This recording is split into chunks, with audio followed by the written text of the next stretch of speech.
Yung mga nagtatanggol kay Father Flavi na pwede naman daw na napindot lang niya yung follow. Kasi pero hindi nila alam, bobo talaga eh. Isang kabobohan yan eh. Yung mapindot mo yung follow. Kasi ganito ang algorithm ng Facebook. Kung ano yung mga pinapanood mo, kung ano yung mga madalas na nagstay ka, halimbawa, lumabas sa feed mo, di ba? Lumabas sa feed mo, sexy. Pinanood mo. Kahit hindi mo nilike, pero pinanood mo yon. Kahit hindi mo i-follow, pero pinanood mo yon. Lahat ng mga related content, lahat ng mga related na content patungkol sa, halimbawa, kalaswaan, kamanyakan, o lahat ng mga related content lalabas sa feed mo.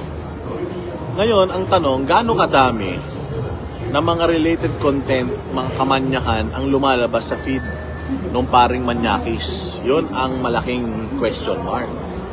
Kasi para mapindot mo yung follow, kailangan i-maximize mo yung screen, tama? Di ba? Kailangan mong i-maximize yung screen or panoorin mo yon kasi napakaliit lang na part nung video na yon yung may nakalagay na follow. So talagang hindi pwedeng aksidenteng mafa-follow mo yon, and if aksidente mo na ma-follow yon, you can unfollow right away. Hindi pwede na ma-click mo yung follow tapos nagkamali ka, no? Marami akong beses na ganyan. Maraming beses na may nakiklik ako na follow pero aware ako sa binabrowse ko.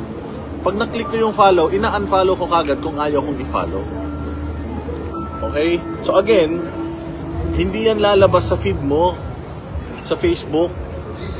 Yung mga kamanyakan na mga pages na yan, kasi madami yan, napakadaming mga kamanyakan na pages sa social media. Hindi yan lalabas kung hindi ka nanonood. So, technically, nanonood siya. Hindi man siguro dyan sa KNTOT gaming na yan. Pero sigurado ako nanonood siya ng iba pang mga kalaswaan. Nakakadiri kasi yan eh. Kasi taong pari ka. Nakakadiri yan kasi taong taong simbahan ka. Na yung moral high ground mo, na ikaw sita ka ng sita sa morals ng mga Duterte, sita ka ng sita sa morals ng mga Duterte supporters. Tapos ikaw rin pala meron kang tinatagong kahudasan, kamanyakan sa sarili mo. Yan yung hindi tama, yan yung mali. Okay man lang, sabi nga nila, tao lang din yan. Kung normal na tao ka, pwede yun. Kung normal na tao ka, pwede yun. Kung halimbawa, ikaw nasa seminaryo pa lang, normal yan. Pero kung pari ka na, na-ordain ka na na bindisyonan ka na, hindi na okay yan. Ang sinasabi nila, lumabag ba siya sa batas? Hindi naman batas ang pinag-uusapan dito eh. Yung delikadeza at yung morals. Yun ang issue dito. Hindi po yung batas. May nilabag ba siya sa batas? Wala siyang nilabag sa batas. Pero yun na nga ang nakakainis dito. Alagad ka ng Diyos. Ikaw ay nangangaral ng salita ng Diyos tapos Manyakis ka. Diba? Gusto mong paniwalain na nga ang mga taong bayan na hindi ka na adik at hindi ka adik at ikaw ay matinong pari eh. Pero yung samahan mo pa ng kalaswaan, sabi nga nila drugs and sexual na kasalanan, yan, mortal yan sa mga pare. Napaka-mortal yan sa mga pare. Hindi mo pwedeng sabihin na dahil wala siyang nilabag na batas, wala naman siyang pinatay, wala naman siyang ginahasa. Pero ang punto rito, ordained ka. Nabindisyonan ka. Ikaw ay lisensyado na taong simbahan. Pinaghirapan mo yan. Nag-aral ka. So paano yun? Kung ikaw ay malaswa na tao, tapos may mga taong malalaswa rin ang isip na gusto mong baguhin sila at ilapit sila sa makadiyos na gawa, paano mo gagawin yun kung ikaw mismo behind everyone's back Manyakis ka? Para ka ring mga politiko. Si Father Manyakis, para din siyang politiko na nangangako na mabuting gagawin sa Pilipinas, nangangako na maganda gagawin sa bayan, hindi magnanakaw, na parang ganyan din si Bongbong, di ba? Ganyan si Bongbong eh. Si Bongbong yung sigaw ng sigaw anti-corruption. Si Bongbong yung sinasabi niya na siya ang nagsimula ng investigasyon. Siya ang nag-expose sa corruption. Pero siya naman talaga yung corrupt, di ba? Siya naman talaga yung kawatan. Katulad niya, linggo ngayon, pati Katoliko nadadamay, sabi nung isang nag-comment. Totoo naman. Imagine mo on a Sunday, pupunta ka sa simbahan, tapos nakaabito yung pare, tapos nangangaral tungkol sa paggawa ng mabuti, magandang gawain, ang makadiyos na gawain, para ikaw ay mapunta sa langit, ganun ang sasabihin sa'yo. Tapos meron ka ng parang agam-agam na ito kayang pare na to, katulad to ni Father Flavi, na bukod sa dati ng adik, hindi nga natin alam kung adik pa ngayon eh. Magpa-drug test kaya siya para malaman kung adik pa siya ngayon, di ba? Although, private na tao man siya, so wala naman tayong pakialam kahit mag-adik siya, pero wag siyang magmalinis. Di ba? So para rin ganun, no? Makikinig ka sa pare, at salita ng Diyos ayon sa Kapitulo 11, mga ganyan. Tapos biglang, meron siyang ganung mga gawain, di ba? Napaka nun. Tapos hindi naman siya nagpaliwanag. Ang ginawa lang niya, di natin alam kung nag-unfollow siya. Ang ginawa lang niya, pin-private niya yung mga pages na pina-follow niya. O hindi ba? Kalokohan yun. Napakalaking kalokohan nun, mga bossing. Yung aksidente lang na napindot. Posible yun. Pero, pag aksidente mo napindot, definitely, i-unfollow mo kagad kung aksidente yun. Unless talagang hindi. Nandoon siya sa following mo eh. O, kalokohan yun, putang ina ninyo, kayong mga apologists, kayong mga vlogger ni Bongbong, na ang binabayad sa inyo galing sa ninakaw ng mga Romualdez at ni Bongbong sa gobyerno. Kayo tangina ninyo, mali na, pinagtatanggol nyo pa. Ganyan-ganyan kayo kay BBM eh. Mali na pinagtatanggol nyo. Wala nang nagawa sa bayan, pinagtatanggol nyo pa. So ngayon naman, porket walang nalabag na batas, okay lang gago, okay lang, kundi pari yan eh. Ganyan din si Bongbong, di ba? Sabi ko nga sa inyo. Ano sabi niya? Mahiya naman kayo. 5,500 flood control. May makukulong. Magpapasko. Putang ina, bagong taon na. Oh, may nakulong ba? Wala. So, manloloko. Ganyan din yung pari na yan. Niloloko lang din kayo.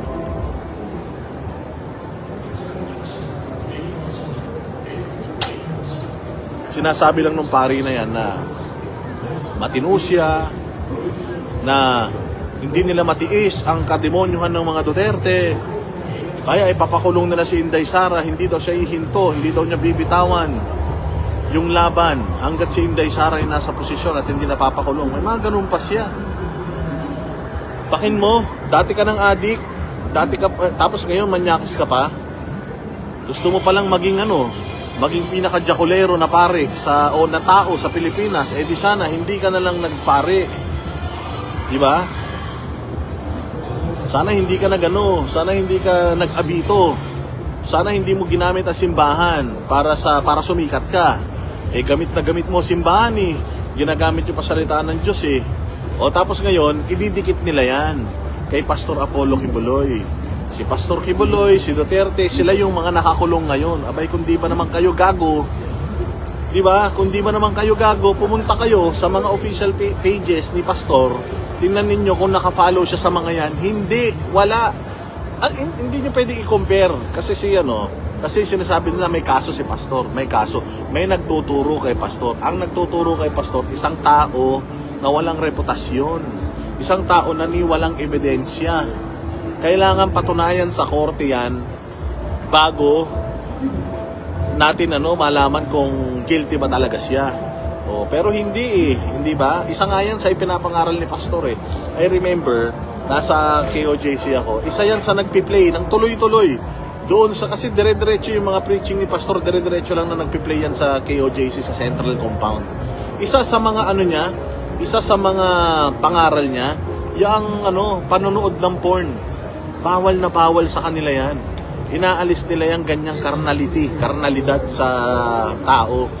Inaalis nila yan, yung tawag ng laman, tawag ng material na bagay, yung inggit, lahat yan yung inaalis yan nang wala yung mga members ng KOJC. At saka alam naman natin na yung kaso ni Pastor Apollo Kibuloy is political. Political yung kaso ni Pastor. Oo, Hindi naman yan hindi naman yan katulad ng mga sinasabi nilang mga paninira. Lahat yan paninira lang. And lahat ng yan nasa korte na. Lahat ng yan ay dinidinig na. And sooner or later, mawawala na lahat yan. Matatapos lahat yung mga kaso na yan. So yung mga pagtawag-tawag ninyo ng manyakis kay Pastor, bumabalik sa inyo. At ang nakakatawa rito, yung kay Pastor ha, sumbong ito ng ilang tao o isang tao lang. Ilan ang miyembro ng KOJC? 'Di ba? Ang miyembro ng KOJC ay 7 milyon. Isang tao lang yung nagsasabi na ganun siya. Gaano karami yung mga kababaihan, kabataan na nakadikit kay Pastor? Wala namang sinasabing ganyan. Lahat nga sila nagbibigay ng patunay na malabo yan. Malabo pa sa ihi ng bagong panganak niya sinasabi na si Pastor Apollo Quiboloy ay ganito. Di siya ganun. Lahat yan ay political. Lahat yan, sabi ko nga, pakawala nga yan ni Risa Ontiveros, hindi ba? Nung nakaraan, yung isang sinabihan niya o yung isang testigo nga niya, bumaliktad na hindi ba? So doon tayo magbabase. Itong mga kaso ni Pastor, gawa-gawa lamang ng isang tao na tiwalag na. Isang tao na gumawa ng kalokohan sa loob, tinanggal, hindi niya matanggap sa sarili niya, kaya gumawa na lang siya ng istorya para sirahin si Pastor. And again, this case was dismissed 4 years ago. Actually, 5 years ago na sa Davao. It was dismissed, binuhay na nga lang yan. Dahil nga, alam nila na si Pastor Apollo Quiboloy close kay Pangulong Duterte. And sinimulan nila kay Pastor Apollo Quiboloy yung pagtatrabaho. Ganun yan. So, hindi comparable yung kay Pastor at saka dito kay Father. Dahil ito si Father, wala man nag-aakusa sa kanya. Siya mismo ang gumawa nitong mga katarantaduhan na ito. Siya mismo ang umamin na addict siya. Siya mismo ang umamin na pari na siya, na nasa seminaryo siya, bumabatak siya. Siya mismo ang nagsabi na curious siya kung meron pang mas masarap sa marijuana.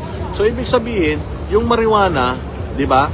O yan, sabi nga ni Windel, binayaran daw ni Satanas o ni Satanas. O, di ba? So, lahat na yan ipinakikita na natin. Lahat na yan, may mga lumabas na ng ebidensya, may lumabas na ng mga tao, na mga binayaran, na bumaliktad, na sinasabi nilang hindi totoo yung mga ibinibintang nila kay Pastor, na sila ay binayaran lang para sirain si Pastor. Dahil nga si Pastor ay tinrabaho mga komunista at mga NPA. Kita mo, lakas na naman ng mga NPA ngayon. Dahil nga si Pastor Apollo Quiboloy ay dikit sa mga Duterte, si Pastor Apollo Quiboloy, yung kanyang SMNI ay naghahatid ng balitang walang kinikilingan talaga at walang pinoproteksyonan at talagang diretso sa taong bayan, walang kasinungalingan, o kaya tinatrabaho siya. Sino nagtrabaho sa kanya? 19th Congress. Yung 19th Congress na pinakakurap na Congress sa tanang history ng Pilipinas. Yan ang tumrabaho una kay Pastor Apollo Quiboloy sa SMNI. So this is all politics. Itong kay Father Flavi, siya mismo nagbibisto sa sarili niya. Siya mismo nagsabi na nag-isip siya kung may mas masarap pa sa marijuana. Ibig sabihin, nasarapan siya sa marijuana. Kasi para maghanap ka ng mas masarap pa sa marijuana, sinabi mo na masarap ang marijuana So mas masarap pa sa marijuana, ibig sabihin masarap yung marijuana, naghahanap pa siya ng mas masarap pa doon. Kaya siya napunta sa shabu at kung ano-ano pang drugs. Diba? So ayun na nga, nakita niya ngayon, yung shabu, ilang taon siyang gumamit? 14 years. Tapos magsisinungaling ka sa taong bayan, sasabihin mo na, lang ako, na curious lang ako. Out of curiosity, 14 years, nagdodroga ka. O ngayon, wala naman kwenta talagang tao na yan, yung pari na yan, wala naman talagang kwenta yan sa mga Pilipino, hindi naman siya significant. Alam naman natin na ginagamit lang din siya ngayon para tirahin ng mga Duterte. Eto na. O chinek yung kanyang page. Puta, makita mo, nagfa-follow sa isang manyakis na website. Manyakis na page. Tapos pag tinignan mo yung manyakis na page na yun, nagtitirahan. Ang inang yan. Saan ka makakita ng ganyan? So ano na naman ay dadahilan niya dyan? Na napindot lang niya? Na nagkamali lang siya? Di ba? So paano pa ako maniniwala sa lahat ng sasabihin mo kung sinungaling ka? Sinungaling pare, di ba? Yan si Pastor Apollo Quiboloy, tinrabaho yan ng Amerika. Di ba sinasabi nga na natin sa inyo na sa sobrang lakas ng simbahan niya sa Amerika, na-threaten yung ibang mga simbahan doon sa Amerika. At yung yung mga grupo ng simbahan sa Amerika, nakipagkasundo sa gobyerno ng Amerika na pabagsakin si Pastor Apollo Kibuloy. Nagsimula yung kaso niya sa Amerika. O, tingnan mo, ang ginawa dito sa Pilipinas, di ba? Nakita niyo yung nangyari sa Venezuela. Hello, Francis. Oy, thank you very much. Happy birthday kay Happy birthday kay Sir Carlo dyan sa SMNI. Happy birthday. Oh, nakita nyo yung nangyari kay sa Venezuela. O yung tama ba? Venezuela ba yon? Yung kinuha ng Amerika yung nila, yung kanilang presidente. Ganon dapat ang gagawin nila kay Pastor Apollo Kibuloy. Extraordinary rendition. Kukunin sana nila si Pastor, dadalhin nila sa kanila. Dahil doon sa mga gawa-gawang kaso. O, magaling, matalino si Pastor. Alam na ni Pastor yung gustong gawin nila. Mas matalino si Pastor kaysa sa presidente nung Venezuela ba yun? Nung ito lang nakaraan na kinuha nila from Venezuela. Maling-mali yun eh. Maling-mali yun. Ganun na ganun ang ginawa ng ICC kay Pangulong Duterte. Sobrang mali nun para sa akin. Sobrang mali nun. Kasi may soberanya man yung bansa na yan. Yung bansa na yan ay may sarili namang justice system yan. Gumagana naman yung justice dyan. So bakit ginawa nila yun? Dahil may kaso sa kanila. Di sana nakipagtulungan sila sa Interpol, di ba dumaan sila sa tamang proseso, kung merong extradition, di sana ginawa nila yun. Napakadelikado nung ginawa ng Amerika na yan. Flexing yan. O ganyan ang gagawin dapat kay Pastor Apollo Kibuloy. Extraordinary rendition. Dapat kukunin siya sa Pilipinas, dadalhin siya sa any black site. At doon siya pahihirapan. Natunogan ni Pastor. Kaya ngayon, nandito siya sa Pilipinas. Di ba? Nandito siya sa Pilipinas, hindi siya nadala sa ibang bansa. Ngayon, dadaan sa normal na proseso. Okay man lang kay Pastor yun na makarating siya sa makarating siya sa Amerika para harapin yung mga kaso doon. Okay man lang yun. Through extradition, hindi sa rendition. Dumaan sila sa tamang proseso. Kailangan nilang i-extradite si Pastor. Matapos lahat ng kaso dito sa Pilipinas, hindi ni-extradite siya doon. Then, dinggin lahat ng kaso niya doon. Di ba yung mga kaso niya doon, lahat na? Di ba lahat na didismiss na? Yung mga kaso ng mga dati niyang kasamahan doon, nadidismiss na lahat. Di ba? So, ganun lang yun. So, napakadelikado ng ginawa ng US na yun. Yun din ang gusto ng US na gawin kay Pastor Apollo Kibuloy noon. Kunin siya dito sa Pilipinas. Hindi lang nila nagawa kasi matalino si Pastor. Iba yung kay Father Flavi, kay Pastor. Kasi yung kay Pastor, yung mga yung mga ganyan din naman ang tawag nila kay PRD, di ba? Na keso Mangkanor, keso ganyan. Na yan? Lahat ng mga paninira kay Pastor political. Lahat ng paninira kay Pastor is because threat si Pastor sa lahat ng mga magnanakaw sa Pilipinas. Threat si Pastor sa lahat ng mga kriminal sa Pilipinas. Because kung si Pastor nanalong senador, sigurado ako na hindi na kailangan mag-ingay ni Leviste ngayon. Hindi na kailangan mag-ingay ni Kiko Barsaga. Sigurado ako si Pastor Apollo Kibuloy, kayang-kaya niyang i-expose lahat ng katiwalian ng gobyerno. Oy, ako si Makabayan, shout out sa'yo, mabuhay ka. Ganun lang yan. So yan si Father Manyakol, walang hiya ka. Kapal ng mukha mo. Ang hilig mong sumita sa mga Duterte pero nuknukan ka ng kademonyohan. Manyakis. Yan ang totoong manyakis. Kasi ang totoong manyakis yung patago. Oo, yan ang manyakis, yung patago. Yung hindi inaamin. Katulad si PRD. Inaamin man ni PRD, marami siyang chicks. Inaamin man ni PRD, marami siyang asawa. Hindi ba? Alam ng tao yun. Ang mahirap nun, yung putang na bait-baitang kang ganyan. Tapos nagbibigay ka pa ng ostya.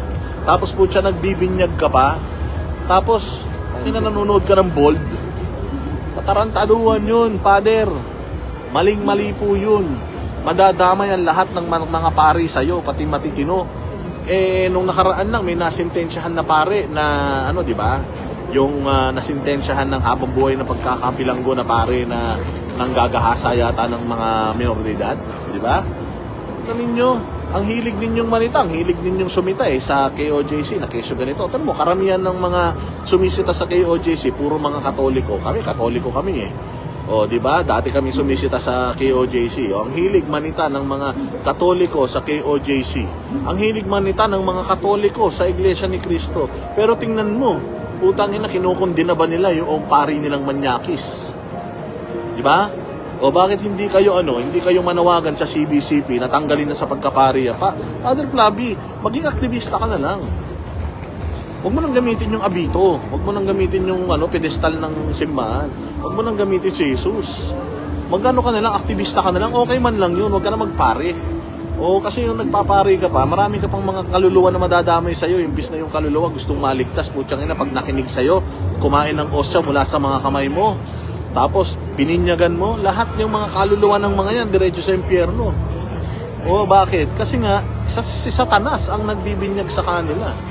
So, napakadelikado niyan. Di ba? Boss Dada, gusto kita makita. Punta ka dito sa putang ina. Gusto mo ako makita? Ako papupunta dyan, Prince? Grabe ka naman. Dito lang ako sa Kabukitsu. Paikot-ikot lang ako dito. Pauwi na rin tayo ng Pilipinas, kaya pasensya na kayo kasi ganito muna yung vlog natin. Kasi pag uwi ko ng Pilipinas, masiset up ko na ulit yung ating usual na setup. Makakapagbakbakan na tayo at makakapag-topic na tayo ulit ngayon. But for now, ilagay nyo lang dyan kung ano gusto nyo reaksyonan natin, re-reaksyonan natin yan. Di ba? O ito pa, isa si Llamas. Putang ina nito ni Llamas, isang gago rin. Sabi daw niya, may mga nakausap daw siya ng mga ambassadors ng ibang bansa. Putang ina mo, ba't makakausap ng mga ambassador ng ibang bansa, wala ka naman trabaho? Di ba? Boss, dapat ganyan gawin kay BBM. Yung yung ginawa ni hindi naman ako papayag doon, Boss Windel. Although deserve ni Bongbong 'yon, hindi ako papayag doon kasi hindi tayo parang pagpabor lang sa atin. Okay lang sa atin. Halimbawa, si Bongbong naman ang kukunin ng ICC. Pabor tayo. Hindi rin ako pabor doon. Kasi katulad din kay Pangulong Duterte, si Bongbong Marcos dapat managot dito sa bansa natin. Dapat managot si Bongbong dito sa Pilipinas. Sa mga ginawa niyang kahayupan sa mga Pilipino, dapat dito siya sa Pilipinas ikulong. So mas gusto ko yun na dito siya sa Pilipinas. Hindi dapat, kahit si Donald Trump kunin yan o ICC kunin yan, hindi dapat. Mali na ginawa nila kay Pangulong Duterte, mali kung gagawin nila yan kay Bongbong Marcos. Dapat si Bongbong dito makulong sa Pilipinas. Dapat si Bongbong, yung korte sa Pilipinas ang mag sa kanya, either absuelto sa kanya o mag-convict sa kanya. So, hindi pwede na porket galit tayo sa kanya, papayag na tayo. Katulad din tayo ng mga Dilawan at saka mga Pulaan. Alam ko naman, joke lang yun ni Boss Windel. Joke lang niya. Pero gusto ko lang ipaliwanag sa inyo na hindi ako yung ganong klase ng vlogger na ako, Duterte supporter ako. Ginawa kay Pangulong Duterte ng ICC, galit na galit ako. Tapos biglang bumaliktad. Si Bongbong naman ngayon ang gustong hulihin ng ICC. Papayag ba ako? Siyempre hindi din. Kasi si Bongbong Marcos ay isang Pilipino, bagamat siya ay traidor, tanga at bobo, siya ay isang Pilipino. So kailangan dito siya sa Pilipinas makasuhan, kailangan dito siya sa Pilipinas malitis, kailangan dito siya sa Pilipinas masentensyahan, bitay man yan o kulong. Dapat dito sa Pilipinas because yung justice system natin dito is working, sabi nga ni Makabayan. Yes, the Philippine justice system is working. Hindi natin kailangan ng mga foreigner. Hindi natin kailangan ng ICC, hindi natin kailangan si Donald Trump para umandar ang bayan nating Pilipinas. Tayo, napakayaman talaga natin. O sabi nga nila, tinan mo, ang Singapore, walang rice fields ang Singapore. Walang rice fields. Ang liit ng Singapore. Nagugutom ang Singapore. Hindi. Bakit? Matitino ang mga tao dyan. Matitino ang mga tao sa Singapore. Matitino ang mga politiko dyan. O sa Switzerland. Ang Switzerland may dagat? Wala. Walang karagatan sa Switzerland. Pero bakit ang yaman-yaman ng Switzerland? O hindi ba? Kasi matino ang gobyerno ng Switzerland. Nagbabayad lahat ng buwis. Wala silang karagatan na pinagkukunan ng yaman. Wala. Ang Dubai, ang Saudi Arabia, ganun din. Wala silang rice fields, wala silang karagatan. Pero bakit ang yaman-yaman nila? Tayo sa Pilipinas, nasa atin yan lahat. Sino pa? Yung mga bansa pa ba? Walang mga kabundukan ng mga bansa. O dito sa atin sa Pilipinas, kumpleto tayo. Meron tayong yaman dagat, meron tayong yamang gubat, meron tayong mga matatabang mga taniman, meron tayong mga rice fields. Pero bakit nagugutom tayo? O, kasi ang problema natin dito, hindi resources. Ang problema natin dito, yung mga tao na nandiyan sa gobyerno, putang ina, yung resources natin, inuubos nila pansarili. Ninanakaw nila. Yung mga isda na dapat na para sa tao, kinukuha ng malalaking mga korporasyon ng mga isda dito sa Pilipinas para pagkakitaan at ibenta ng mas mahal sa mga kababayan natin na Pilipino. Di ba? Nakakahiya kasi kung yung Pilipino litisin sa ibang bansa, totoo yan, bossing. Oo. Monet, Miraflor. Totoo yan. So, galit man tayo kay Bongbong dahil sa ginagawa niya sa bayang Pilipinas, okay man lang na dito siya. Dito, hindi dapat yan itago sa ibang bansa. Oo, katulad na gusto niyong gawin, katulad ng ginawa ni Joma Sison na doon na lang namatay sa ibang bansa, hindi siya nalitis sa mga kasalanan niya dito sa Pilipinas. Maraming mga namatay dahil kay Joma Sison dito sa Pilipinas, hindi siya nalitis. Diba? Hindi ganun yun. Hindi kasi pinangangalagaan ng gobyerno meron tayong yaman. Hindi, pinangangalagaan nila sobra. Sobrang ang alaga nila. Kinukuha nila lahat eh. Diba? Ganun ang nangyayari sa bayang Pilipinas, mga bossing. Oo, kaya kailangan magsimula tayo sa mga sarili natin. Kayo mga pare, kung gusto nyo na iligtas ang mga kaluluwa namin, putang ina, kailangan kayo mismo malinis. Diba? Kayo mismo malinis. Hindi nyo pwedeng ibalik yan kay Pastor Apollo Kibuloy. Hindi nyo pwedeng sabihin, bakit si Pastor Apollo Kibuloy merong kaso? Mga gago, kaso yun. Yung kaso niya, alam niya sa sarili niya na wala siyang ginawang kamunduhan, wala siyang ginawang kabastusan, wala siyang ginawang kalokohan. Alam niya ng milyong-milyong mga miyembro niya. Kayang patunayan niya ng milyong-milyong mga miyembro niya. Kayang patunayan niya ng mga kasamahan niya na dekada ng kasama niya. Paano mo sasabihin na rape? O, halimbawa, sasabihin mo na rape si Pastor. Sino ba yung mga kinasuhan ng rape? Ang kinasuhan ng rape, pantakin mo ha, pakinggan nyo to. Ang nagkakaso ng rape, babae. Isang babae, nagbibintang siya ng rape.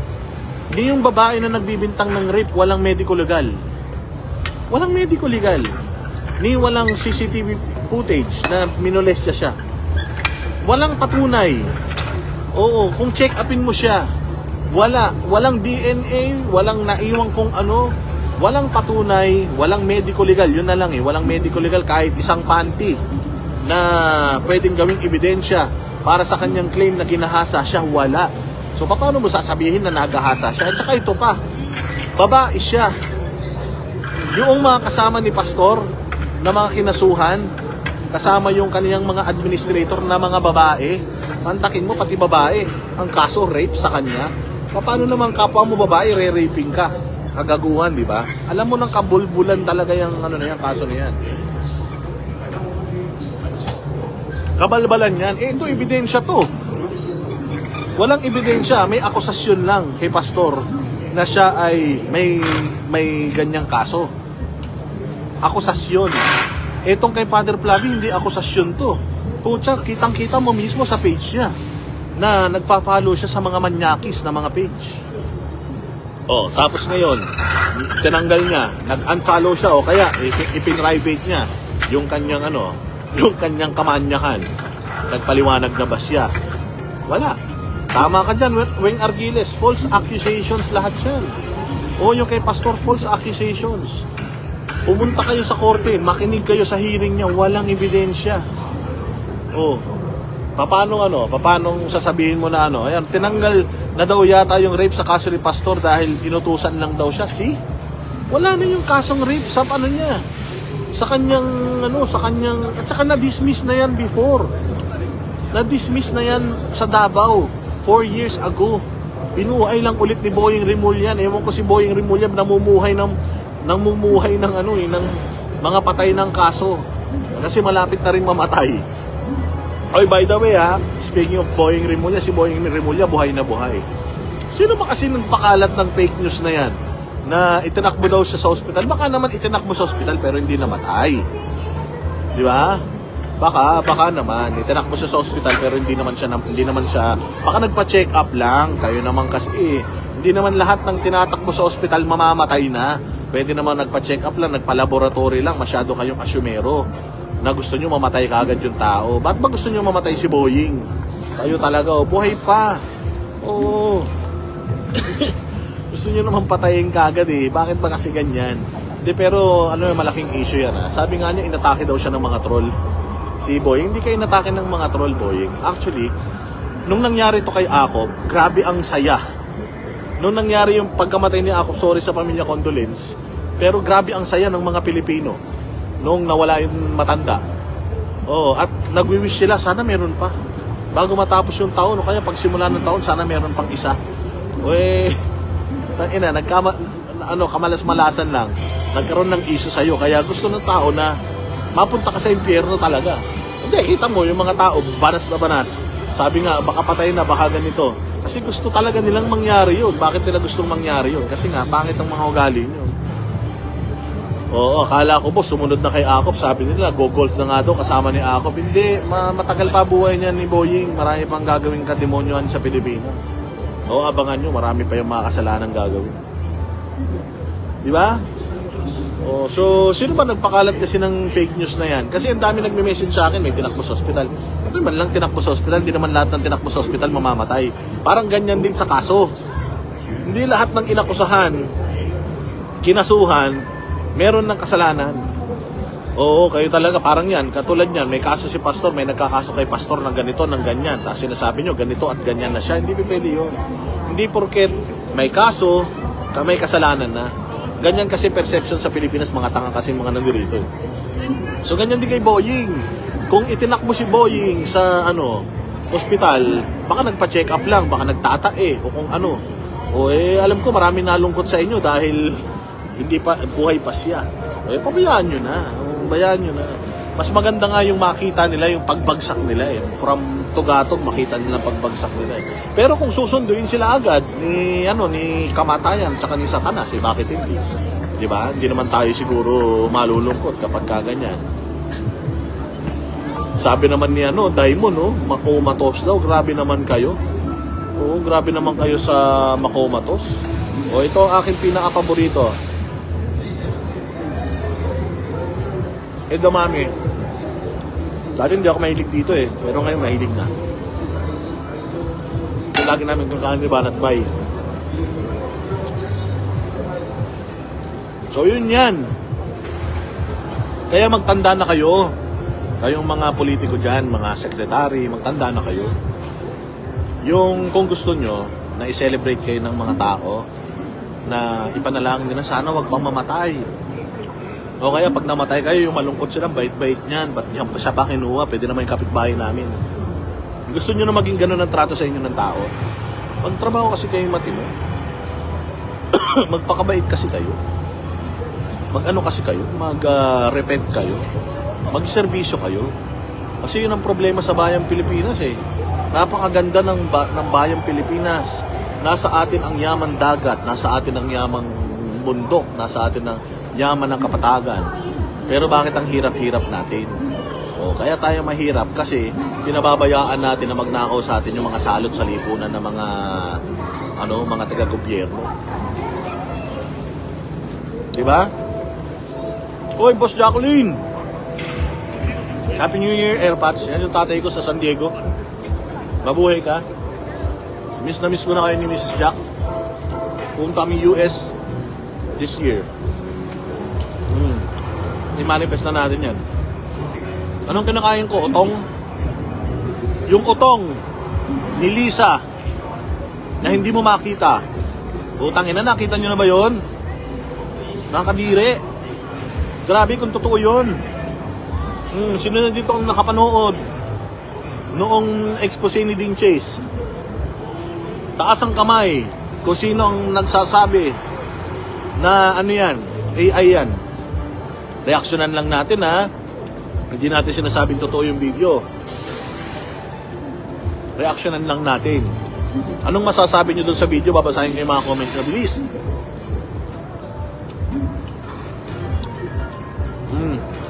Lagay nyo dyan. Ano masasabi nyo? Kadiri, sabi ni Snowy. Ate Snowy, sabi mo magkikita pa tayo. Hindi na tayo nagkita ulit. Wala na yung sombrero mo. Hindi mo na nakuha. Sabi ni Mia Matas, Hindi pa dapat mamatay. Bayaan nyo munang magbayad sa kasalanan sa 2028. Tama. Si General Focus bukas daw, boss, papa-arresto ni Bangag. Hindi pa dapat Supreme Court ang maglalabas ng arrest warrant? Hindi Supreme Court. Depende. Kung sa DOJ sinampa yung kaso niya, trial court, RTC ang maglalabas ng warrant. Korte maglalabas, si Supreme Court. O, ayan, kadiri daw. Diyos ko, kadiri talaga, no? Kung totoo yun, ang tatanda na nila. Kung totoo yan, kung totoo yan, hindi ko sinasabing totoo, pero kung totoo yan, putang ina, nakakadiri. Ang tanda na, nakita nyo yung picture, nakita nyo yung utong nandirito, yung isa nandirito, nasa sentido. Ang ina, ganun na sila kulubot eh. Di ba? Di mo pa napapanood, Weng? Oy, boss, kailan tayo magkikita? Walang nga, pauwi na ako eh. Akala ko nga babalik ka eh. Hindi ka na bumalik dito sa Kabukitso, sayang. Hindi tayo nagkita ulit. Bibigyan mo pa naman ako ng sing-sing. Mga baboy, di ba? Kadiri. Bawal ako manood noon. Bata pa ako. Hannah Johnston, tumigil ka. 5 na yung apo mo. Yung bata ka. Saan ang video na yan? Boss Jacqueline. Doon kay Dean Chase. Pero in-upload ko kanina eh. Nakita ko yung video ni in-upload ko kanina sa YouTube. Tapos sabi ko tingnan nila kung tawag dito kung totoo yung na yun. Kadiri. Oo, imagine mo yung si Apo Wangod. Imagine mo si Apo Wangod nakahubad sa harapan mo. Ay na yan, ano ba yung tubig na yon? Hindi ko kasi masyadong nasubaybayan yan eh. Ano yun, yung tubig parang binabanatan si bangag ng lalaki sa wetbox. Putang ina, nakakadiri, ang tatanda nyo na. Ano ba naman yan? Ano yun, yung nakanyo doon, grabe. RTC, oo, RTC maglalabas. Opo, pauwi na ako, Ma'am Snowy. So yun nga, paano na yun, grabe, hindi man lang magbra. Siyempre naman, kung magchuchuk-tsakan kayo, di mo kayo nakabra. Pero grabe naman yung lola ka na, 65 ka na. Magsi-70 ka na, putang ina niyan, nagpapakangkang ka pa. Sobrang libog mo na niyan, hindi pa ba siguro okay lang sa akin yung mga mula 15 anyos ka, hindi, wag na 18. Mula 18 anyos ka hanggang mga 50, nagpapachuk-chak ka. Pero yung putang ina, 60 plus ka na, senior citizen ka na. May discount ba yan pag tinira ka? Question lang. Oo, kapag ka ikaw ba senior citizen ka, tas malandi ka. Oo, kapag ka ikaw ba kumuha ka ng lalaking titira sa'yo, meron bang senior citizen discount yan? Meron bang 5 or 10% na discount yan? Paki-confirm nga kung meron. Tangina, baka kung meron, baka kaya sinusulit niya yung kanyang malupit na discount. Kaya ganyan. Pero putya, nakakadiri yan. Kung totoo nga yan, grabing kahihiyan na idudulot yan sa bayang Pilipinas. Mantakin mo, sabi nung kapatid, sabi ni Amy si BBM daw, addict. Wala na daw sa katinuan. Tapos biglang may ganitong lalabas. Nakaburlis sila. Yung asawa daw, hindi ko masasabing siya, pero yung asawa daw, yung asawa daw, utang ina, nakahubad-hubad, tapos grabe no, parang kang nakakita ng luyang basa. 'Di ba, luyang tuyot na nanunood habang nilalabati ba yung asawa niya. Yung parang yung sinasabi, halatang sabog talaga. Kaya tingin niya 20 years old pa lang siya, no, grabe. Ako pag 65, sexy pa din sana. Oy, Hannah Johnston, wag mo nang asahan. Because ang mga babae, hindi sila nag-age gracefully.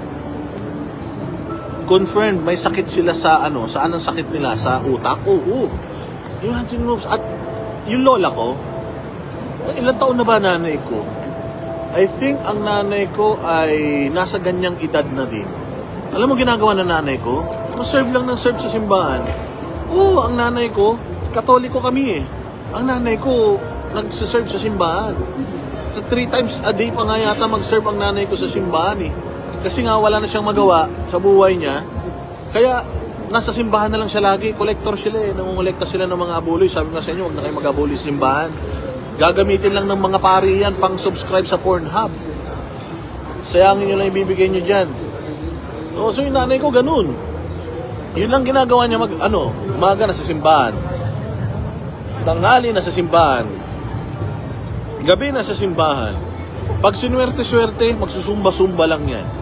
Tapos sa bahay na yan, nagki-candy crush na yan hanggang makatulog.